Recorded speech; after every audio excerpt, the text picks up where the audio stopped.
پھر ایک اور صحابی کے بارے میں اللہ اکبر یہاں تک آتا ہے کہ جب بھی انہوں جو ہے جہنم کا ذکر سنتے تھے اور عذاب کی باتیں سنتے تھے تڑپ کر بلا کر روتے تھے، حتیٰ کہ روتے روتے اتنا خوف ان کے دل میں پیدا ہوا کہ ایک مرتبہ اپنے گھر میں گئے اور وہیں پر جو ہے جا کر جو ہے دروازہ بند کر لیے اور گھر میں ہی رہنے لگے۔ تو رسول اللہ نے کہا کہ چلو ان سے ملاقات کر کے آتے ہیں۔ حضور پاک صلی اللہ علیہ وسلم جب ان کے پاس گئے تو جیسے ہی حضور کو دیکھے کہ میرے دروازے پر کھڑے ہوئے ہیں، آ کے پورے رسول اللہ کے گلے لگ گئے۔ وہ صحابی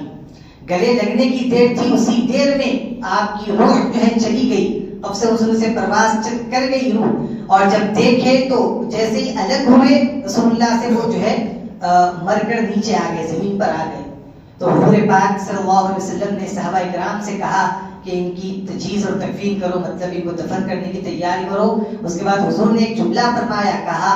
کہ والذی نفسی بیدہ لقد اعاذہ اللہ منہا، کہ یہ جو ہے خوف الہی کی وجہ سے ان کا جگر پھٹ چکا تھا، فرمایا حضور۔ اللہ اکبر،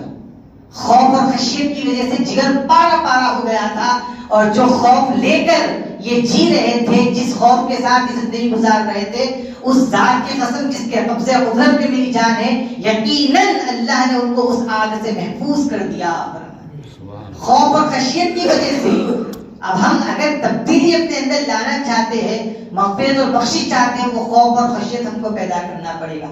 حضور نے دنیا میں ہی بشارت دی، کہا کہ ہاں، کہ جس سے یہ ڈر رہے تھے، جہنم کا ذکر سن کر رو رہے تھے، بلا رہے تھے، مجھے یقین ہے کہ اللہ نے ان کو اس سے محفوظ کر دیا۔